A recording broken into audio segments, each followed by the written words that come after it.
Love him or hate him but you can ignore him. അതെ, കിളവനാണെന്നോ അമ്മാവനാണെന്നോ political കരിയറിന്റെ അവസാന ഘട്ടത്തിലെത്തിയെന്നോ ഇനി നയിക്കാൻ ശേഷിയില്ലെന്നോ അങ്ങനെ എതിരാളികൾക്ക് എന്ത് വേണമെങ്കിലും പറയാം. പക്ഷെ ബീഹാർ പൊളിറ്റിക്സിലെ നിതീഷ് കുമാറിന്റെ ഇൻഫ്ലുവൻസ് ആർക്കും ഒരിക്കലും അവഗണിക്കാനാവില്ലെന്ന് ഒരിക്കൽ കൂടി വ്യക്തമാവുന്നു. അതാണ് ബീഹാറിലെ അൺഷേക്കബിൾ നിതീഷ് ഫാക്ടർ. പടത്തലവനായി മുന്നിൽ നിന്ന് നിതീഷ് കുമാറിന്റെ തന്ത്രങ്ങളാണ് ബീഹാർ നിയമസഭാ തെരഞ്ഞെടുപ്പിൽ NDA സഖ്യത്തിന് കേവല ഭൂരിപക്ഷത്തെ മറികടക്കാൻ നിസ്സാരമായി സാധിച്ചത്.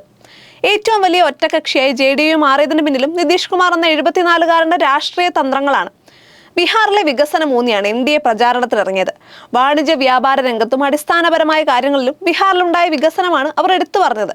നിതീഷ് കുമാറിന്റെ 20 വർഷത്തെ ഭരണ നേട്ടങ്ങളും സ്ത്രീ വോട്ടർമാർക്കിടയിലും ദളിതർക്കുമിടയിലുള്ള സ്വാധീനവും വോട്ടായി മാറുമെന്ന് പ്രചരണ സമയം മുതലേ ഭരണപക്ഷത്തിന് ഉറപ്പുണ്ടായിരുന്നു. അതിൽ പ്രധാനപ്പെട്ടത് സ്ത്രീകളുടെ അക്കൗണ്ടിലേക്ക് എത്തിയ 10,000 രൂപയായിരുന്നു. തെരഞ്ഞെടുപ്പിന് തൊട്ടു മുൻപാണ് മഹിളാ റോസ്കർ യോജന പ്രകാരം സ്ത്രീകൾക്ക് 10,000 രൂപ വീതം നൽകിക്കൊണ്ട് നിതീഷ് കുമാർ ഇതിന് തുടക്കമിട്ടത്. സംസ്ഥാനത്തെ 1.25 കോടി സ്ത്രീകൾക്ക് തുക വിതരണം ചെയ്ത് കഴിഞ്ഞെന്ന് സർക്കാർ പ്രതിനിധികൾ പറയുന്നു. ഇത് ദാരിദ്ര്യത്തിന്റെ അടിത്തട്ടിലുള്ളവരെയും സ്വാധീനിച്ചുവെന്ന് വ്യക്തമാണ്. ഇതിന് ബദലായി തങ്ങൾ അധികാരത്തിലെത്തിയാൽ എല്ലാ വർഷവും ജനുവരി 14-ന് 30,000 രൂപ വീതം നൽകാമെന്ന വാഗ്ദാനമായിരുന്നു ഇന്ത്യ മഹാസഖ്യം നൽകിയത്. എന്നാൽ അതൊന്നും ഏറ്റില്ല എന്ന് വേണം പറയാൻ. തൊഴിലില്ലായ്മയും പിന്നാക്ക മേഖലകളിലെ അടിസ്ഥാന സൗകര്യങ്ങളുടെ അവഗണനകളും എല്ലാം ഇന്ത്യ സഖ്യം പ്രചരണ വിഷയങ്ങളാക്കി. നിതീഷ് കുമാർ കിളവനാണെന്നും അദ്ദേഹം മാറി ഇനി യുവത്വമാണ് ബീഹാറിനെ നയിക്കേണ്ടതെന്ന തന്ത്രവുമായിട്ടായിരുന്നു RJDയുടെ വരവ്. എന്നാൽ ഇതൊന്നും കാര്യമായി യുവതലമുറയെ സ്വാധീനിച്ചില്ല. 20 വർഷത്തെ തുടർഭരണവും അഴിമതിരഹിതമായ പ്രതിച്ഛായയ്ക്കും മങ്ങലേൽക്കില്ല എന്ന ഉറച്ച വിശ്വാസത്തോടെ നിതീഷ് കുമാർ കച്ചമുറുക്കി ഇറങ്ങിയപ്പോൾ അവിടെ വിജയിച്ചത് സ്ത്രീ വോട്ടർമാർക്കിടയിലും ദളിതർക്കുമിടയിലുള്ള സ്വാധീനമാണ്.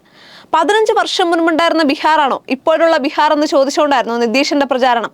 2005-ൽ അധികാരത്തിലേറിയ നിതീഷ് ക്രമസമാധാനത്തിലാണ് ആദ്യത്തെ 5 വർഷം ശ്രദ്ധയൂന്നിയത്. മദ്യനിരോധനം ഏർപ്പെടുത്തിക്കൊണ്ട് സ്ത്രീകൾക്കിടയിലുള്ള വിശ്വാസം നേടിയെടുക്കാനും നിതീഷിന് കഴിഞ്ഞു എന്നത് യാഥാർത്ഥ്യമാണ്. നിതീഷ് അഴിമതിക്കാരനല്ലെന്നും അയാൾ ഒന്നും മോഷ്ടിച്ചുകൊണ്ട് പോയിട്ടില്ലെന്നുമാണ് ബീഹാറിലെ ഭൂരിപക്ഷം ജനങ്ങളും പറഞ്ഞത്. 1990 മുതൽ 2005 വരെ നീണ്ട ലാലു പ്രസാദ് യാദവിന്റെ ഭരണകാലത്തെ ജംഗൽ രാജ് എന്ന് ഓർമ്മിപ്പിച്ചാണ് നരേന്ദ്രമോദിയും നിതീഷും പ്രചരണ വേദികളെ സമീപിച്ചത്. എതിരാളികൾ ആരോഗ്യ പ്രശ്നങ്ങൾ ആരോപിച്ചെങ്കിലും 84 റാലികളിലാണ് നിതീഷ് പങ്കെടുത്തത്. വികസനത്തിന്റെ പുതിയ പാത തുറന്നാണ് നിതീഷ് ജനഹൃദയങ്ങളിൽ കയറിക്കൂടിയത്.